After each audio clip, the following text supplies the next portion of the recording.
Hi friend, Gujarati cooking channel में तमारुं स्वागत है। आज આપણે દેશી સરગવો લીધો છે અને આજે દેશી સરગવાના પલ્પનું શાક બનાવવાના છીએ।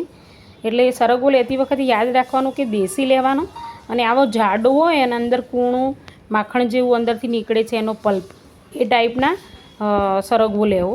હવે એના મેં સારી રીતે પીસ કરી લીધા છે અને એને આપણે 2 સીટી મારી લીધી છે। તમે જુઓ છો અંદરથી કેટલો ગર્ભ નીકળે છે। તો મસ્ત મજાનું એને કાઢી લઈશું, ઠંડુ થાય એટલે સારી રીતે 2 સીટીમાં સરસ મજાનું થઈ જાય છે। હવે એને શાંતિથી કાઢી લઈશું અને તમે જુઓ છો કે કેટલો મસ્ત સરગવો છે, કારણ કે મેં જાડો સરગવો લીધો હતો ને દેશી છે એટલે અંદરથી પલ્પ એમાંથી વધારે નીકળે છે।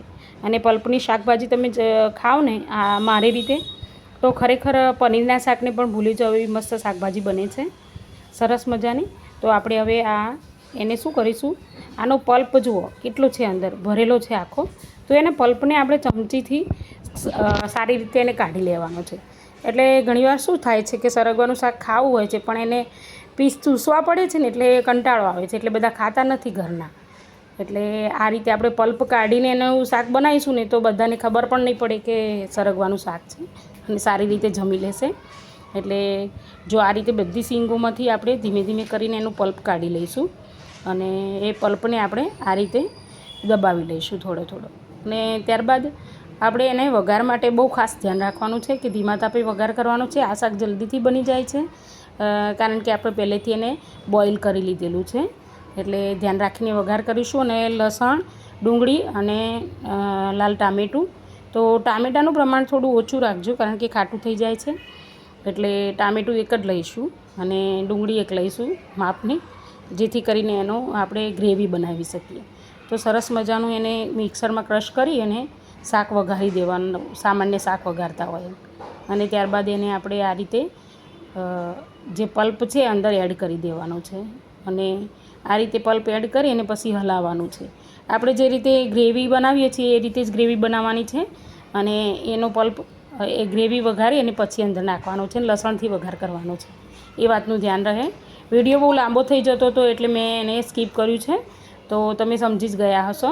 હવે આ રીતે હલાવી લેવાનું છે અને ત્યારબાદ એક વસ્તુ કે આપણે એનું પાણી હતું જે કુકરમાં, એનું એ જ પાણી અંદર એડ કરીશું એટલે સરસ મજાનું થઈ જશે, કારણ કે ગ્રેવી છે એબ્ઝોર્વ કરી લેશે એનો મસાલો। અને આટલા સરસ વિડીયો બનાવું છું તો એ કોઈ સબસ્ક્રાઈબ નથી કરતું, કોમેન્ટ નથી કરતું કે શેર પણ નથી કરતું। પ્લીઝ કોમેન્ટ તો કરો મને કે ભાઈ તમારું શાક સારું છે, ગુડ છે, અમે બનાવીએ છીએ, જોઈએ છીએ, તો નાઇસ કે ગુડ લખવાનું રાખો પ્લીઝ।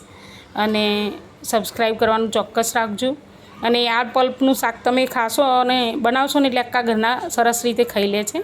હવે મેં એની અંદર ગરમ મસાલો એડ કરેલો છે। જો તમને સ્વીટ શાક ભાવતું હોય તો થોડી ખાંડ પણ આ ટાઈમે જ એડ કરી શકો છો। અમે સ્વીટ ઓછું ખાઈએ છીએ એટલે એની અંદર મેં સ્કીપ કરી છે ખાંડ, અને ગરમ મસાલો એકલો જ નાખ્યો છે। અને પછી આપણે એને સરખી રીતે હલાવી લઈશું એટલે ગરમ મસાલો બધો એબ્ઝોર્વ થઈ જશે, એની સરસ સુગંધ આવશે। અને જો તમને લીલા ધાણા પસંદ હોય તો ઉપર એડ કરવાના છે, મેં સ્કીપ કર્યા છે।